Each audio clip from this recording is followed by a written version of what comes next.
Good morning student. आज के class में बेटा मैं आप लोगों को साझेदारी के प्रकार समझाने जा रही हूँ।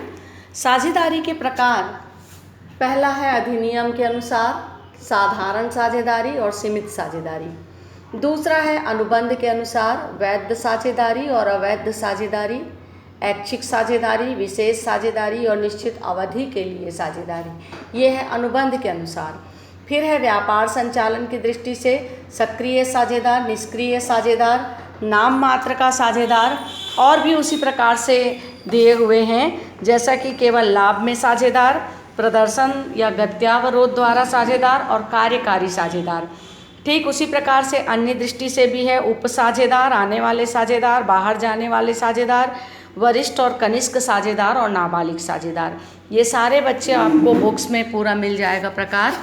तो सबसे पहले हम साझेदारी के प्रकार में देखें बच्चों, अधिनियम के अनुसार। अधिनियम के अनुसार साझेदारी दो प्रकार का होता है, जिसमें पहला है साधारण साझेदारी।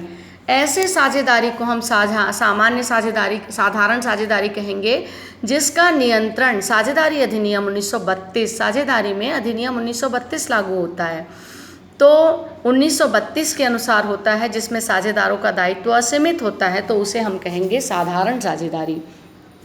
उसी प्रकार से दूसरा है सीमित साझेदारी।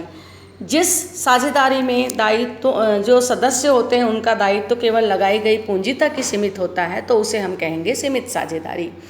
अब अगला जो प्रकार है अनुबंध के अनुसार। अनुबंध के अनुसार जैसा कि आप देख रहे हैं, पहला है वैध साझेदारी। तो वैध साझेदारी मतलब ऐसे साझेदारी जिसमें न्यायालय द्वारा, ऐसे साझेदारी जिसको कि न्यायालय ने अवैध घोषित ना किया हो, तो इसे हम कहेंगे वैध साझेदारी, और जिसका संचालन वैध रूप से होता है। अगला है अवैध साझेदारी। किसी अवैध अर्थात शासकीय नियम के विरुद्ध व्यापार करने के लिए जब साझेदारी स्थापित की जाती है, तो उसे हम कहेंगे अवैध साझेदारी। वैध साझेदारों में कभी कभी साझेदारों की संख्या 50 से अधिक हो जाती है, तो व्यापार का उद्देश्य अवैध हो जाता है। जैसे कोई शत्रु देश का व्यापारी शामिल हो जाता है आकर, या जनहित के विरुद्ध व्यवसाय कर रहे हैं, अधिनियम की धारा का उल्लंघन कर रहे हैं, साझेदार दिवालिया हो रहे हैं, तो इसे हम कहेंगे अवैध साझेदारी। ठीक उसी प्रकार से बच्चों अगला है ऐच्छिक साझेदारी। ऐच्छिक साझेदारी मतलब साझेदारों के बीच ये अनुबंध होता है कि कभी भी इच्छा से व्यापार को प्रारंभ कर सकते हैं, और जब उनकी इच्छा होगी तब उसको बंद कर सकते हैं, तो इसे हम कहेंगे ऐच्छिक साझेदारी। अगला है विशेष साझेदारी।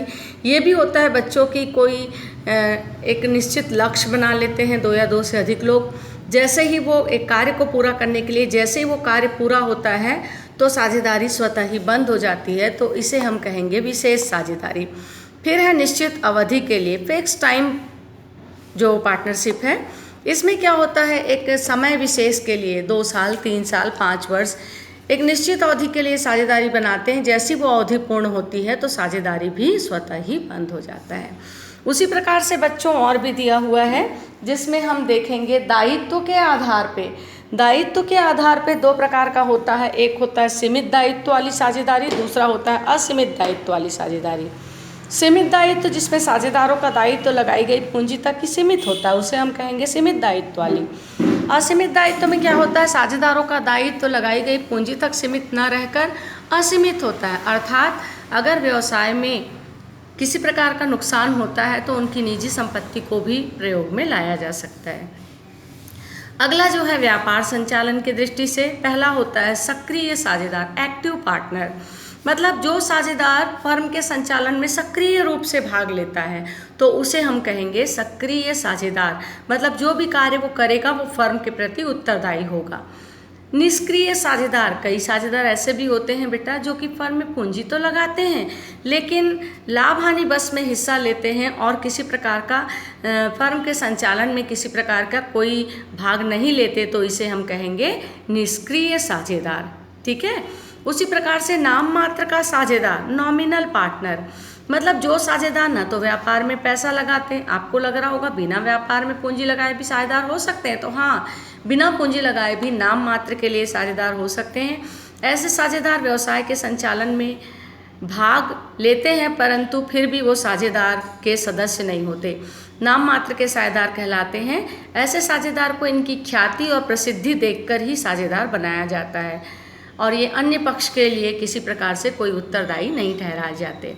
प्रदर्शन द्वारा साझेदार, कई साझेदार ऐसे भी होते गत्यावरोध या प्रदर्शन द्वारा, जब कोई व्यक्ति फर्म का साझेदार न होते हुए भी वो इस तरीके से गर्भित या मौखिक रूप से यह प्रकट करता है कि वो जानबूझकर ये प्रकट करता है कि वो फर्म का साझेदार है, जबकि वो साझेदार नहीं होता, तो उसे हम कहेंगे प्रदर्शन या गत्यावरोध द्वारा साझेदार। अगला है केवल लाभ के लिए साझेदार। ऐसे साझेदार जो फर्म में केवल लाभ प्राप्त करने के लिए ठहराव करके पूंजी लगाते हैं और लाभ और हानि के लिए ही उत्तरदायी तो ग्रहण नहीं करते, तो इसे हम कहेंगे केवल लाभ के लिए साझेदार।